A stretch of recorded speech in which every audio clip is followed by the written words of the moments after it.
Well, welcome. Welcome to the Marketing Guides for Small Business podcast. I'm Jen Kelly, and our topic today is the pros and cons of podcasting for small business. We're going to talk about what works, what doesn't, and how to get in on the podcasting opportunity if you don't want to host your own show. So today I'm joined by Ken, Paul, and Ian, and we'll be your marketing guides on this topic.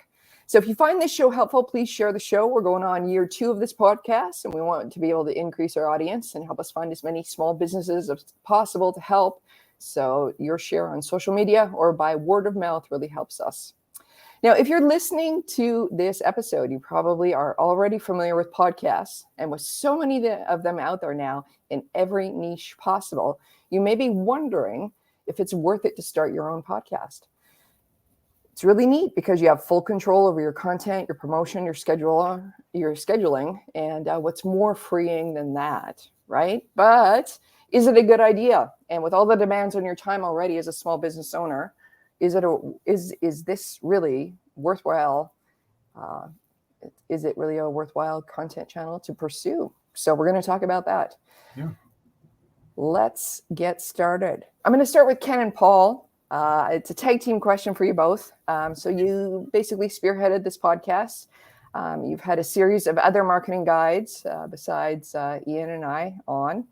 And I wanted to ask you, why did you decide to start this podcast? How are you sure you could get the technical side going? Can you just walk us through, what happened to get this going and some of what you had to put in place to make episode 1 launch? Okay. Paul, do you want to start or do you want me? Go for it. Okay. All right. Well, partly it was really the thought was triggered because we were all sitting at home with because of the COVID restrictions and shutdowns. And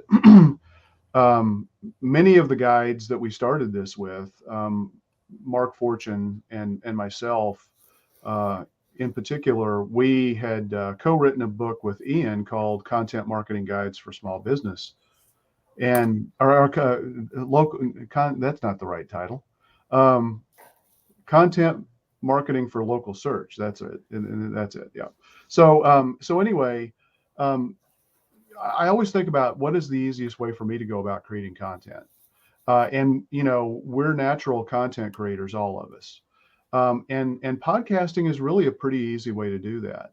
The biggest challenge, I think, for most people is one, hearing the sound of their voice and getting comfortable with that. It's always awkward to think, oh my gosh, what am I going to talk about? How can I answer these questions? Or, what can I even ask somebody? Who can I get it to be on as a guest and all that kind of stuff? So our solution to that problem was, let's not worry about having guests. Let's just have a conversation among marketing consultants about topics that we deal with every day or every week or every month of the year, and share our ideas, our thoughts, our concerns. Occasionally we'll pull in a guest. And so doing that really liberated us from one of the big stressors, I think, which is how do you book your guests? From a technical side of things, it really, again, it may seem a little intimidating. Traditionally, if you had a WordPress website, you'd have to sign up for like a Libsyn account or Burberry or something like that to be your podcast distribution network, which means you have to install and configure plugins on your website. And but guess what? You don't have to do that anymore. There are hosted podcast platforms that work really, really well. I actually use 2. We use Bcast for a couple of my other podcasts, and we use podcast.co for this podcast. And they give you guides and help you set up and do the configuration to get your podcast, first of all, built, and then distribute it out to Apple, Spotify, Google, Amazon, all of the popular, and even several that you may not even know about or have heard of. And so the technical side is much, much easier to set up than I think a lot of people think about. So yeah, and it's just for me, do I want to write a blog post? Do I want to do videos all the time? Podcasting just seemed like a natural fit. Gotcha. Anything to add, Paul? Yeah, I just say kind of like what Ken said, that it's a great way to create content, but there's these platforms out there because podcasting has become such a big thing that they have made it really easy. Just the technical issues are pretty much gone Hmm. because they have, like I said, these platforms are out there and they have removed those technical barriers and made it really simple. Yeah. I will say too, when we started this, we came up with, we use our core methodology that all of us were a member of at the time, and all of us now are still too, with the duct tape marketing, framework. Yeah. And so we just, but you could do this with frequently asked questions as well. And just that could be your initial set of podcast topics for the first, 10 episodes or so. Mhm. One thing too, that's a tip that's out there, if you're trying to grow rapidly, it's good to kind of release that initial batch of 10 podcasts at the same time, and then just ask all your friends to go like and review and comment and share on those podcasts to pick up the natural algorithmic boosts, from the podcast hosting platforms like Apple or Spotify. Mm-hmm. Good points. Good points. It's interesting how one of the, I guess, one of the negatives about trying to get guests on the podcast, and we know how hard it is to just schedule a meeting normally, right? With all that ping pong back and forth. So to schedule a guest made you guys come up with this kind of panel discussion. And what's really neat, and this will probably lend itself to other industries as well, but what's really neat about that working for the marketing industry is because depending on what kind of, so thinking from the small business point of view, different sizes of business, different focuses, different industries, marketing can work for you, but in very different ways. So we have, 4 different experts sort of weighing in with different experiences, different points of view. So that can really widen the ability to serve more people doing it that way. Yeah, and I think it's a fairly unique format. Seems to be. Yeah. Podcasts are, host and interviewer, and then having a guest, and for us, it's not that. So, I don't want to take up too much time here, but we also have a podcast booking page that we can send people to. They can ask to become a guest on our podcast. Mm-hmm. We review those people, and we let them know if they're a good fit or not. We've actually had several guests, and some of the guests we're all really proud of being able to have had on our show. So it's, I think you just got to do it. You got to get over your fear of it. If you have a fear of it, get into the habit of doing something to record yourself. Whether you use it for anything or not, just turn on your webcam, talk into it, get comfortable with it. You know what? It's true.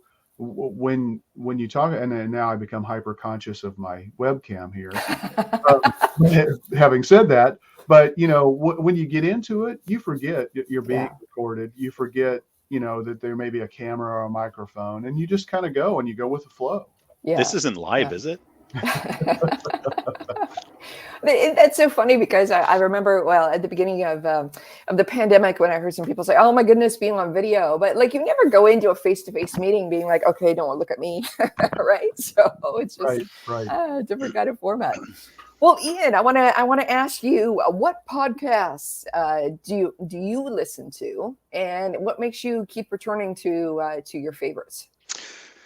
Yeah, I'll give you a short history of Ian's podcast world. So it depends when you ask me that question. So I'll answer truthfully about now in a second, but I just also want to share how, depending on your life circumstances, podcasts can become a very large part of your life. So I used to commute to downtown Toronto, large metropolitan area. It was actually an hour and a half there, an hour and a half back. So 3 hours of my life was on a train, a subway.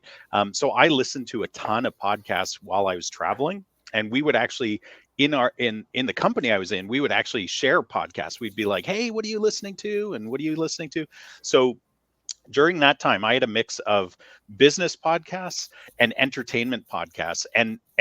If you look at the stats for what's popular, entertainment's huge, right? But I used to listen to very like all the time, This American Life, which was very fascinating one, different topics each week. And then a spin-off of that was Serial, which was about a serial killer. So very interesting, entertaining type ones. Now, because I run my own business and I'm not commuting, if in the summer I listen to more podcasts because I'm on a tractor mowing my lawn and doing, driving my kids around. Now I listen to, I'm in a BNI group, so I listen to the official BNI podcast with Ivan Meisner. That's super helpful for me to get the most out of that group. People, usually it's around my business influencers that I follow. So John Jantz is one of those. He's got a duct tape marketing podcast. Josh Nelson has a 7-figure agency podcast. Donald Miller has a Business Made Simple podcast. All exceptionally good and podcasts. the Marketing Made Simple podcast. Yeah, very, very, very good content. Yeah. And then from an SEO side, I enjoy listening to Marketing School with Neil Patel and Eric Shu. So those are just a few, but yeah, I mean, I have a very strong focus on business now, whereas before it was a bit of a mix, because when you're, trying to decompress after work on a subway or on the train, you want to listen to something entertaining as well. Absolutely. Something a little nicer for yourself. Right? Exactly. Yes. Yeah, no, absolutely. What about you guys? Like any big, share your best podcast that you listen to, other than this one, of course. Other than this one, of course. Let me see what's coming in here. So for me, I've got, let me just see here. So I've got Today in Digital Marketing. That's taught a fellow Canadian, right? So his is good. I have Entrepreneurs on Fire. I do the Tim Ferriss Show, The Real AF with Andy Frisella, Human Upgrade. So it used to be the Bulletproof Radio, but so Dave Asprey. I listen to one called Sales Gravy. I listen to Invested with Phil Town. I've got the Cardone Zone. I've got Manager Tools, 6 Pixels of Separation. I've got the Business of Fashion, the Ultimate Entrepreneur, and Russell Peters for some nice. a comedian, right? Yeah. Yes. He's our well, I guess he is in America now, but our beloved Canadian dude. So anyways, yeah, mine are more, as you can tell, I'm going through it. I'm like, oh, Jen, do you have any fun? So mine are heavy on the, how do you run the business? How do you run a better, a better engagement with your clients? How, I guess the Tim Ferriss one isn't really life, or isn't really business. It's more, life and, getting your head together. So anyways, it's a little peek into mine. Yeah. What about Ken and Paul? Do you guys have any favorites? Go for it, Paul. Well, I listen to Neil Patel's podcast as well. And Measure School used to have a podcast, but he kind of transitioned that over to YouTube. But that, if you're into analytics and tracking, it's good to listen to. But those are the two biggest ones that I listen to. I tend to seek out information as I need it. That's what I do. The only two consistently that I ever pay attention to are Marketing Made Simple and Business Made Simple by Donald Miller or Dr. J.J. Peterson. They are both so pragmatic. Every episode you walk away with actionable things that you can implement immediately. So they're fantastic. And then otherwise, I'm a huge music nut. I don't like popular music. I like stuff that nobody hears on regular popular radio stations. And so, I frequently do searches to kind of find out about that music. And so, I listen to some music bloggers, in some cases, just because there's an artist that I was doing a search for, and that's how I found the podcast. But on Sirius XMU, they've got a series of music podcasters that I listen to on a regular basis, like Brooklyn Vegan or my Kentucky blog or something. Gorilla versus Bear is another one. So And Ken, you've expanded my music world, so maybe you'll have to start your own. Add this to the bottom of the blog about this podcast, or start a new one about the music you listen to. What's interesting is last night I either had a dream or I had kind of that semi-conscious waking up kind of a thought, where you're not really sure if you're awake or dreaming. And I thought, maybe one of the things we ought to do with this podcast is just kind of have we can't play it on the air, obviously, for copyright reasons, but have kind of a music, a song focus for every episode. Like a theme. Popped into my head, but yeah. It's a neat idea. That'd be fun. Yeah. You know what mine would be? You'd like What's this. that? But this could be constant. So it changes. David Bowie, right? Yeah. It Or just Heroes. applies. Yeah. Yeah. Heroes That's is a pretty good one cool. too. Yeah. Yeah. Well, good. Well, Ken, okay, so don't bring up anything technical with this next question, but you've been running this podcast for about 2 years.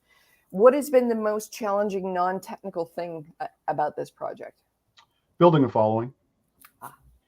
It's we're all marketers. We all are really good at what we do. I know that for a fact. I've seen it in action several times.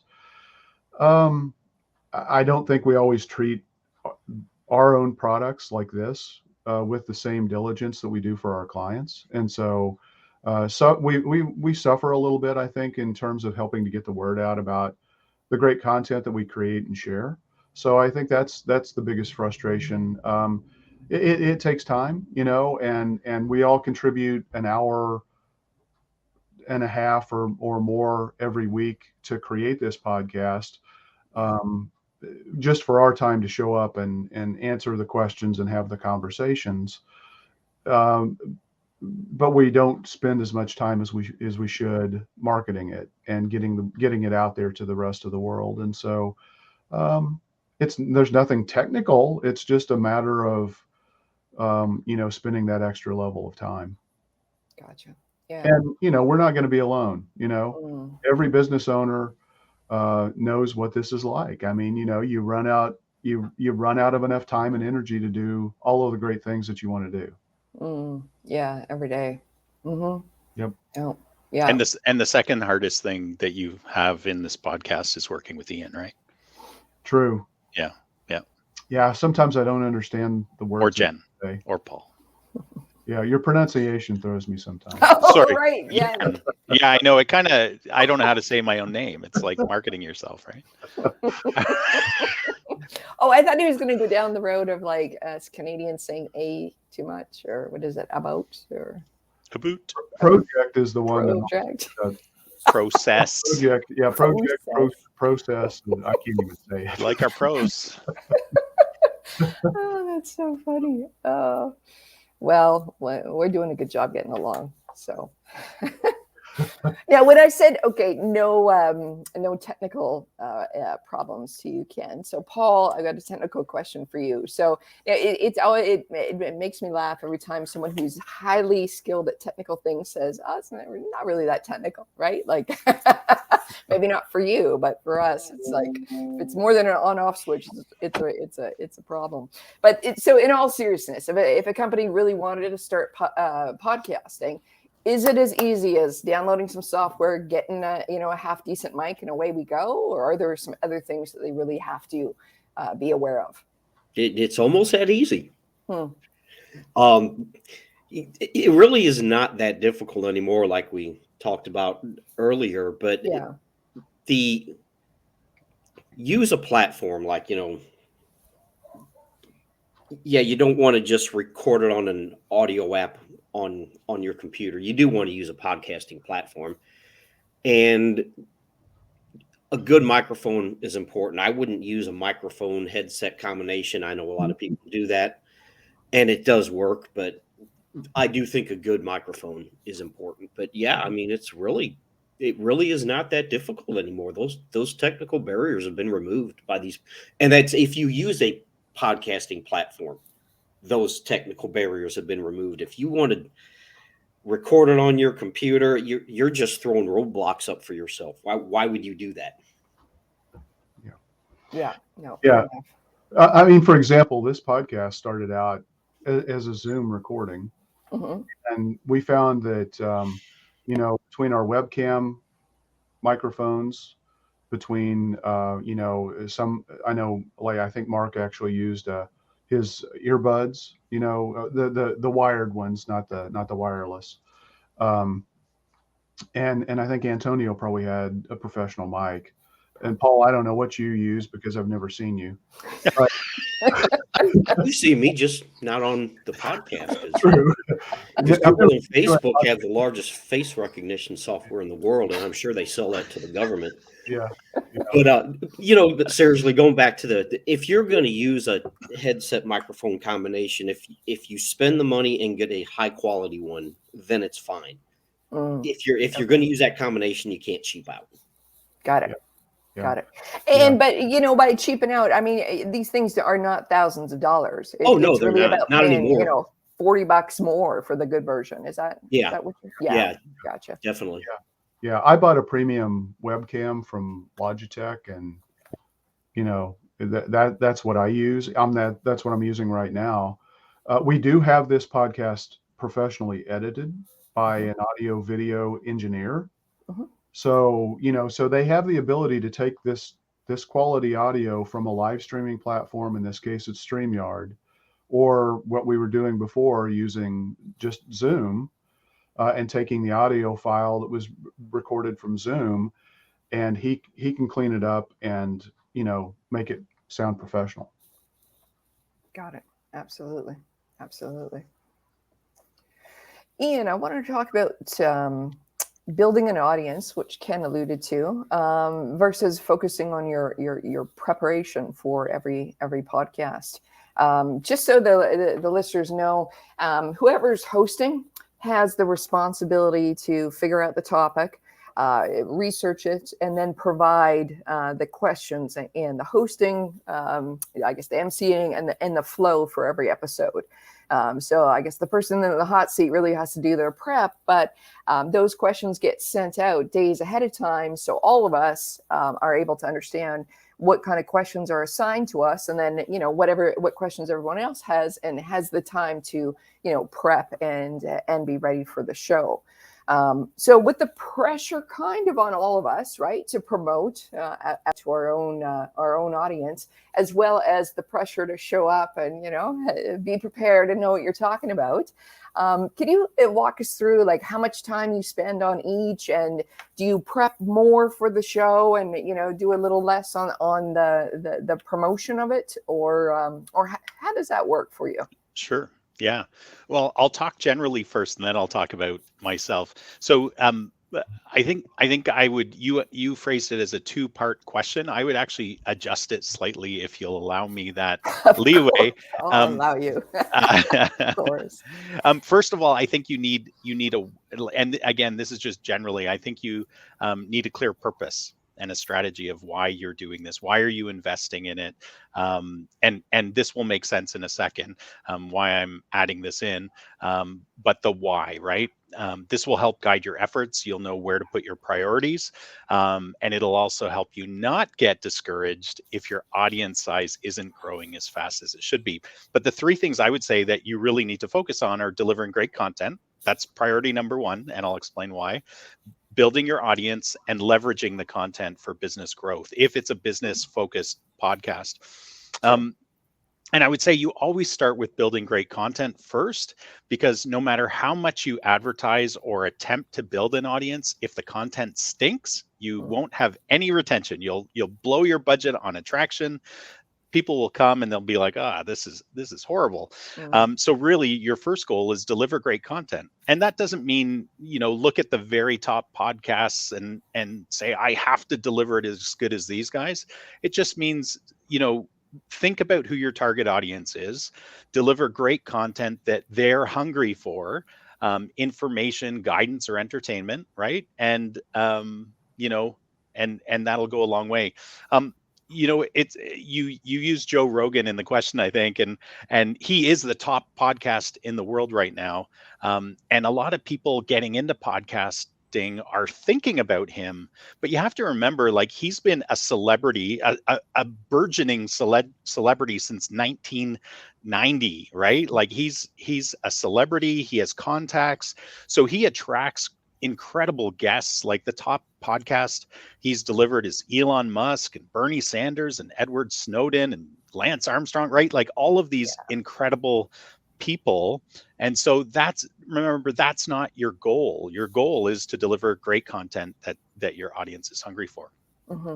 Building an audience is important, right? You want to make sure that, just as Ken was talking about and you were talking about, Jen, you want to make sure that your efforts are not fruitless, that you're actually creating fruitful results by attracting more people.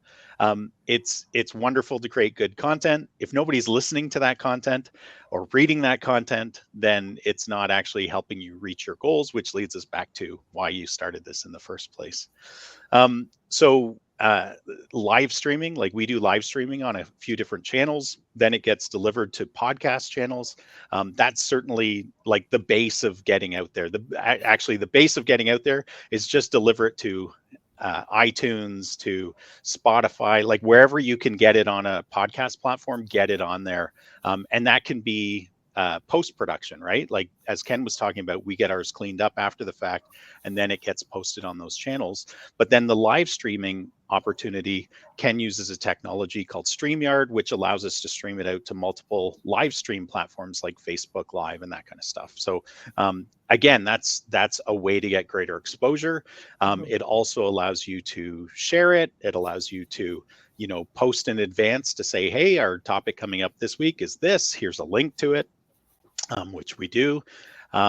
Other things we can do that we probably don't do well enough, because again, we spend a lot of times running our business. This is kind of a wonderful thing we do on the side, but it's important to us because we invest in it, is get people to review our podcast, get people to share our podcast, especially the content they love. Like, that's how the Elon Musk episode got out to everybody from Joe Rogan, right? Because people are like, whoa, I can't believe Elon Musk was smoking weed on it, stuff like that. So right there, anybody listening is going to go check out that podcast. And I know I've gone on, but the last point I would make is you have to leverage the content. And by that, I mean, you can take your podcast after the fact, you can transcribe it, throw it up on your website as a blog post. You can slice and dice it into shareable content for Facebook, Instagram, you name it, you can use it in multiple ways. So it's really about, leveraging it so that you get more bang for your buck out of it. Things that we do share on social. We do personally share to our circles of influences on our social networks. But there's a lot more we could do. I mean, you can even advertise it on different platforms. There's lots you can do and we can do, and yeah. But those, I would say, the things that I talked about there are probably the lowest hanging fruit, that if anybody's doing a podcast, they should probably do those. Any other additions, Ken, that you can think of, or Jen or Paul? Yeah, I mean, so one thing is, if some people create a podcast to actually create a business, or to really become a critical part of their business. So, mommy bloggers are now mommy podcasters and or bloggers, and they're doing it as a way to build an audience. They're doing it and intentionally trying to find ways to monetize it so that they get sponsors who pay them, for product placement and things like that. That's not what we've ever tried to do. We're literally here to try to share information.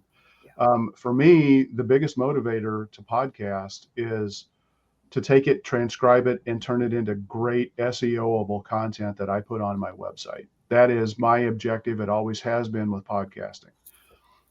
If people hear the podcast or see the podcast, it's gravy, because now they feel like maybe they get to know me and like me and trust me a little bit because they hear my voice or they see me talking on camera. And those are great elements. We take it, we put it, we do a weekly newsletter. It's in our newsletter every week. So people are always reminded that we're doing this.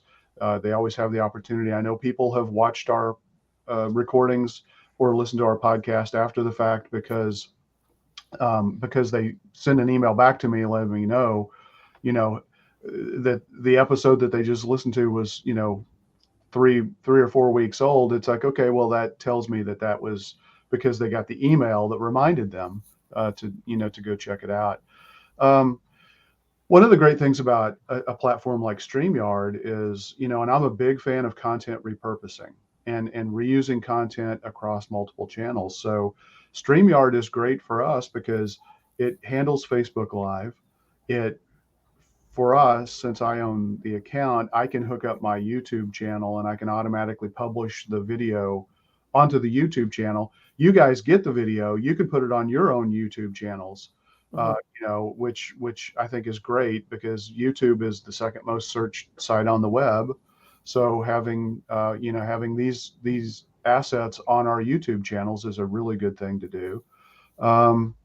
Then you can create these things called audiograms where you take a little snippet of a key section, a fairly short section of your episode, and turn that into an Instagram post.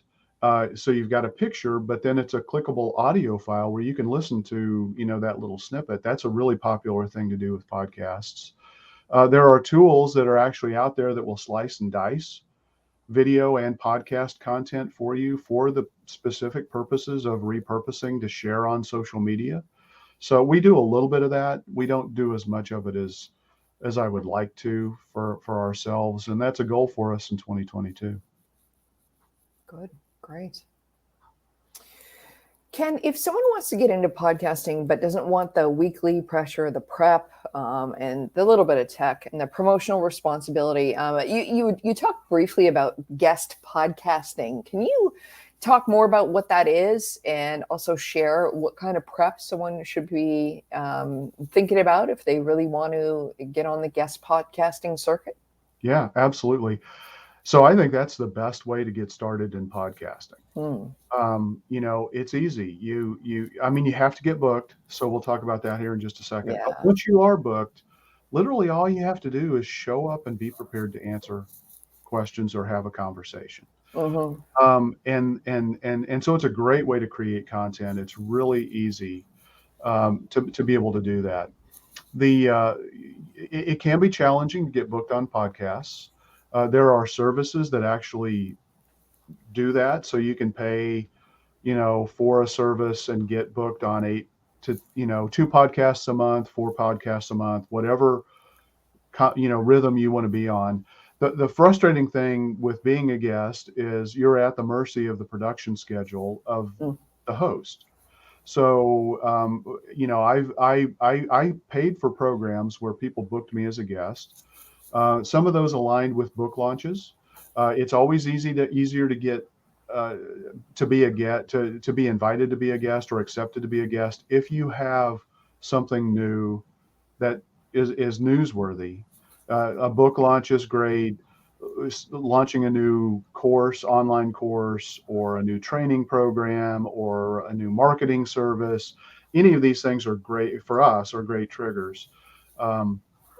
So, if you're a roofer, let's say you just signed up a big partnership with, a big shingle manufacturer and you wanted to announce that, maybe that's a good opportunity for you to get on a roofing focused podcast if that's what you want to do.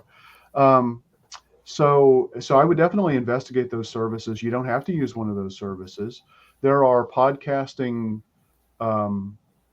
aggregators, I guess, if you will, that pull together the most popular podcasts. And then you just click through, go to the websites, and you can submit your own information to try to become a guest. It's probably better if you hire somebody professionally who knows what they're doing and how to do that. But you can do it. You can do it yourself. One thing you have to know is, in order to be a guest, you have to create this thing called a one sheet. And that's what we all refer to it as in podcasting, is a one sheet. And it's basically it's that marketing slick or marketing page that you create that is why should you be a guest, and what can you talk about, and what's your background, and what's your backstory?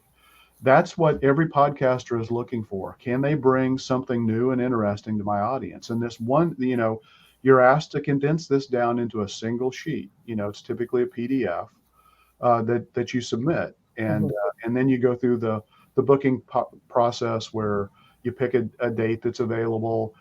Most of the time, podcast guesting requires a pre-screening. So you'll either get on the phone with an assistant or the actual podcast host themselves, and they'll ask you a series of questions. Most of the time they're already ready to have you on as a guest when you get to this point. So then they also use it as an opportunity to help prep you. So it's like my experience is, a couple people are like, okay, my final question is always a little bit different, and I want to give you an opportunity to, and don't be surprised when I ask you this question. And they tell me what that question is in advance. And it'd be something like, if you had the opportunity to go to dinner with only one person in the world, who would that be? Okay. So, that's their way to kind of close out their podcast. And that's going to vary widely from host to host to host. But yeah, I mean, it's the great thing about guest podcasting is it's a supercharged SEO opportunity for you, because podcasts, if you're a guest, you're already leveraging the hard work that the podcasters the show that you're appearing on, they've already worked hard to get subscribers. You don't have to take care of that problem. They've taken care of it for you. So it's a great way for you to get in front of an audience that's already been built. Most podcasters are perfectly fine with you taking the recording and transcribing it and putting it on your website for SEO purposes, because most podcasters don't do that. They do what's called show notes, and they're short little highlights about what happened in the episode, but it's not the full transcription. Full transcription is 5,000 words, maybe more. Google loves long form content. And so taking that and putting that on your website's an SEO powerhouse. So I think that covers most of what you had in that question. Yeah, but you brought up something that I want to make sure that people understand. You brought up, a podcast about roofing, and people listening, maybe not familiar, might chuckle about that. Sure can, podcast about roofing, but it's true. The podcasting is so neat in the way that virtually every niche, every subject, every hobby is going to have a selection of podcasts based on that topic. So you really, really can get focused down into your area of expertise. Absolutely. I mean, in certain respects, podcasts have become a modern expression of like the old forums that we all used to sign up in the early days. When we were using the internet, before there were a lot of these great tools that came along with the advance of Web 2.0, back in 2006 to 8 kind of time frame. You used to log on to a forum and type in your questions and, work within a community there. Now podcasts have kind of become that natural way to solve that problem, but also get it out in front of a whole lot more people than these forums ever thought about doing. Yeah, it's really amazing. Really amazing. Paul, I'm going to pick on you a little bit. I'm going to say that you like this stat. Let me read the stat out. Despite the many business benefits of launching a video podcast, only 17% of podcasters record on video. So I want you to speak to the value of audio content in a day where video is being pushed as, you got to have it, you got to do it. It's, it's what everybody's doing. Nobody has any, what do you call it? Oh my goodness. Attention span. There we go. Anymore. It's got to be, a 3-second video to catch everybody's attention. Can you play devil's advocate on that and talk about the value of audio content as a reliable means to transfer information? Yeah, it doesn't surprise me that only 17% only record video, given that podcasting started out as an audio format. And so how many videos do you watch without sound? So Yeah, we more than talk you about think. video, but sound is a crucial element of that. The Los Angeles Film School actually did a study, and like in film, if the sound doesn't sync with what you're seeing, it's annoying and not believable. And so a lot of times, and this is a fact, just look at your own behavior. You will watch a video that's not perfect if the sound quality is good. But if the sound quality is horrible, even if the video is good, a lot of time we'll just exit out. Hmm. And so yeah, sound quality is extremely important. And the other part of it is a lot of people, they'll listen to podcasts while they're in their car, like Ian said, or while they're working out, while they're jogging, while they're, on their rowing machine. And it's rather difficult. Well, you probably shouldn't watch a podcast while you're driving. Probably not. And it's rather difficult to watch a video while you're jogging, but it's easy to stick your earbuds in and listen Yeah. to it. Yeah, for sure. So yeah, Absolutely. audio quality is extremely important, even more so than the video quality. And like I Mm. said, how many videos do you watch without sound? Yeah. Yeah. Flying a enough. helicopter at the gun range. Like there are a few places we probably shouldn't be watching videos. Watching videos at the same time. I have to watch video while I'm shooting target practice. Paul, Doesn't work out very good.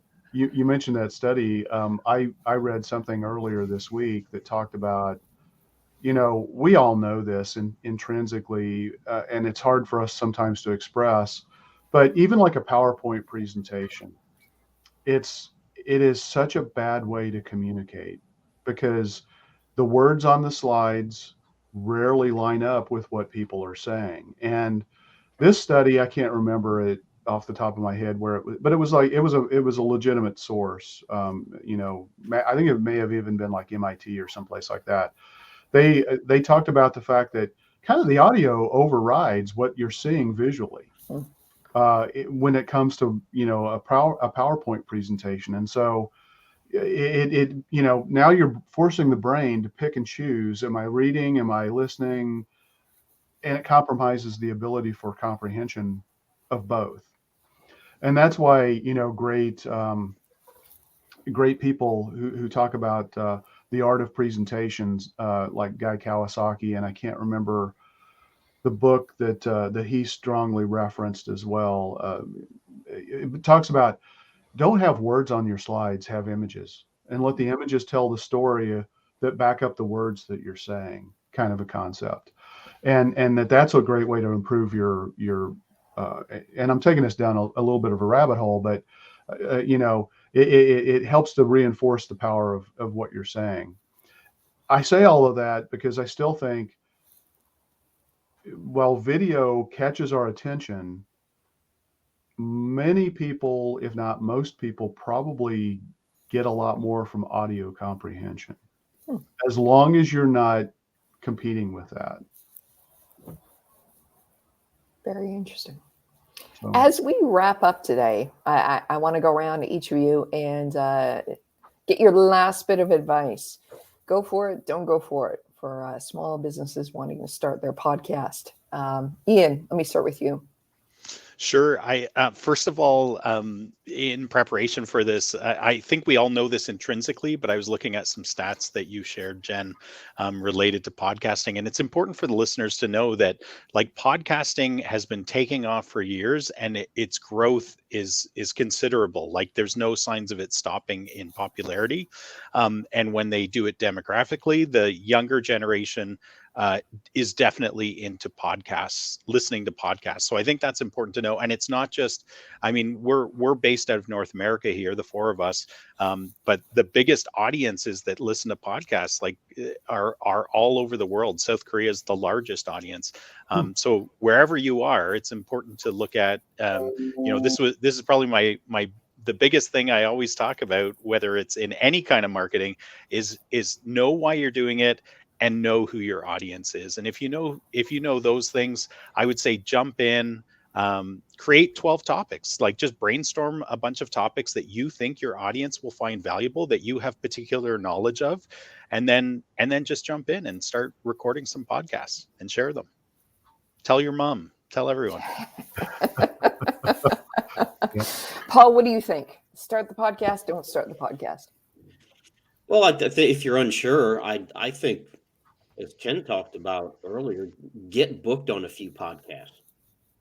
That way you're not making any kind of investment in software, hardware, and you can see if you like it or not. Because if you want to start your own podcast, there is some investment in equipment, software platforms, and what's your format? Are you just going to get on there and talk? Are you going to have guests? If you're going to have guests, you have to go find those guests, put the content together. You have to get them to send you questions, however you want to do it. So it is a time investment. So yeah, I would say get yourself booked on some podcasts first and see if you enjoy it. If you get booked on a few podcasts, you're like, this sucks, I hate it, then don't start a podcast. So practical, Paul. So practical. What do you think, Ken? That's what I do. Yes. Yeah, well, I think certain businesses lend themselves to podcasting much more easily. So I did throw out that roofer example just because not every roofer can or should go out and create their own podcast. I mean, some people are going to be really comfortable and natural at it. There's a guy in the painting community called Nick Slavic, and he does a lot of education and video and podcasting and sharing, and so he's doing that, and he's got a great audience of the right people who are learning from him or experiencing what they need and getting what they need to get out of that. But that doesn't mean that every painter should run out and start their own podcast. But I think every painter or every small business owner probably ought to give some serious consideration to being a guest on the right podcast, so that you can get your message in front of that right ideal target client, that target audience. It could be, we've got a podcast we do called Local St. Charles. Paul and I live in St. Charles County. It's a adjacent county to St. Louis City, and I coordinate this through this Greater St. Charles County Chamber. And we invite businesses on who are chamber members to talk about their business, talk about their challenges. So there are several other podcasts that are just very local. Mm-hmm. And for that, it's not a numbers game. It's just making sure that the right people in St. Charles, in our case, hear the podcast. They find out about it. They know that your business exists. If you do sell something nationally, you want to look at a podcast that maybe is going to get you a more national or even international reach, and that can be very helpful. I've been on podcasts that specifically focus on marketing for contractors, because Paul and I, working at Changescape, we work with a lot of home services and contractor related businesses. Ian, I know, has a focus on the dental industry, so you have your own focuses, Jen. So that you could be on generalized podcasts, but maybe also you want to be on a podcast that has already built the audience of the listeners that make the most sense for you. Beautiful. That seems like a good place to wrap up today. Thank you for joining us. If you like this podcast, please share it with other businesses, and have a great day, and we'll see you next episode. See you.